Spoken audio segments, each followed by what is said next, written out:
എത്ര സമാധാനപരമായ അന്തരീക്ഷത്തിൽ നിന്നാണ് പെട്ടെന്ന് ഇങ്ങനെയൊക്കെ ആയത് അല്ലേ? യുദ്ധം എന്നും മനുഷ്യത്വത്തിനെതിരാണ്. ഞാൻ എപ്പോഴും ചിന്തിക്കാറ്, ഒന്നും അറിയാതെ ഒന്നിലേക്കും പോവാതെ ജീവൻ പൊളിഞ്ഞു പോകുന്ന ആളുകളെ പറ്റിയാണ്. ആ സ്കൂളിൽ മരിച്ചു വീണ കുട്ടികളെ പറ്റി. എന്തായാലും എല്ലാം പെട്ടെന്ന് അവസാനിക്കട്ടെ. അങ്ങനെ സങ്കടപ്പെട്ടിരിക്കുമ്പോഴാണ് ഫ്രണ്ട് ചോദിച്ചത് നമ്മൾ നോമ്പെടുത്താലോ. അങ്ങനെ ഞങ്ങൾ നോമ്പെടുക്കാൻ തീരുമാനിച്ചു. ഈ രാവിലെ കഴിച്ച സാധനങ്ങളാണ് നിങ്ങൾ കാണുന്ന അത്താഴത്തിന് കഴിച്ചത്. ദോശ, അവിൽ മിൽക്ക്, പിന്നെ കുറച്ച് വെള്ളം കുടിച്ചു. പിന്നെ കിടന്നുറങ്ങി. പിറ്റേ ദിവസം എണീറ്റ് നമ്മളൊരു ചെറിയ ഷോപ്പിങ്ങിന് പോയി. രാവിലത്തെ വിശപ്പുകൊണ്ടാണോ എന്താണെന്നറിയില്ല, ഓളിതേ കറങ്ങിക്കൊണ്ടിരിക്കുന്നു. അങ്ങനെ അവിടെ നിന്ന് നമ്മുടെ മെട്രോ വന്ന് നമ്മൾ അതിൽ കയറി. സേഫായിട്ടുള്ളൊരു സീറ്റ് ഉണ്ടായിരുന്നില്ല. സ്ഥലം കണ്ടുപിടിച്ചു. ദേ നിന്നത് ഈ പറയില്ല, എപ്പോഴും നമ്മൾ എല്ലായിടത്തും കളിയാക്കി പറയില്ലേ, ഞെക്കണം ഞെക്കണം തോന്നുന്നു, ആ എമർജൻസി ബട്ടൻ്റെ മുമ്പിൽ. പക്ഷെ നമുക്കൊന്ന് ഞെക്കാൻ തോന്നും, പാടില്ല. പുറകിൽ പണി ഒരു അവറാച്ചാന്നും പറഞ്ഞ് ഞാൻ അവളെ പിടിച്ചു നിർത്തി. അലമ്പാക്കാണ്ട് പുറത്തേക്ക് നോക്കി പ്രകൃതി രമണീയത കാണുന്നു ഞാനും. അപ്പോൾ എന്നോട് ചോദിക്കുകയാണ്, നമ്മൾ നടന്നു പോവുകയാണെങ്കിൽ ഇതിനൊന്നും ഇത്ര ഭംഗി ഉണ്ടാവില്ലല്ലേ?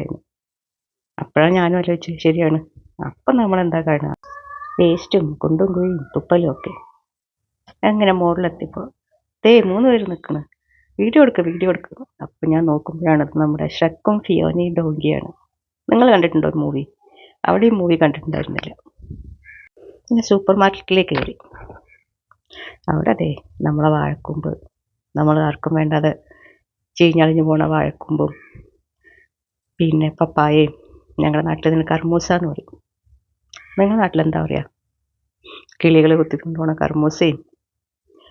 പിന്നെ റമദാനാണല്ലോ, അപ്പോൾ അത് നിറയെ സ്നാക്കുകളുണ്ട്. എല്ലായിടത്തും പോയി സ്നാക്ക് തന്നെയല്ലേ കാണാൻ. നല്ലതാണ്, കാരണം ജോലി ചെയ്ത് വരുന്നവർക്കൊക്കെ ഒരു ആശ്വാസമായിരിക്കും. നിങ്ങളിത് കണ്ടിടാ, പാർലേജിയുടെ പുതിയ കുറേ ഫ്ലേവേഴ്സ് ഞാൻ ഇതുവരെ കഴിച്ചു നോക്കിയിട്ടില്ല.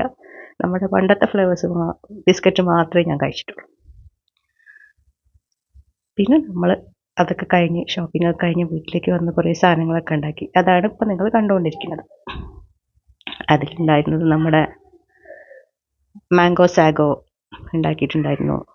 പിന്നെ തരിക്കഞ്ഞി, ഞങ്ങളുടെ മലപ്പുറത്തുകാരുടെ ഫേവറേറ്റാണ്. പിന്നെ ഉണ്ടായിരുന്നത് ഒരു ക്യാരറ്റ് ജ്യൂസ്, നല്ല ടേസ്റ്റ് ഉണ്ടായിരുന്നേ. നിങ്ങളെല്ലാവരും ഒന്ന് ട്രൈ ചെയ്യണം. റെസിപ്പി വേണമെങ്കിൽ പറഞ്ഞാൽ മതി. ഇത് പിന്നെ നമ്മുടെ ചിക്കൻ പക്കോട.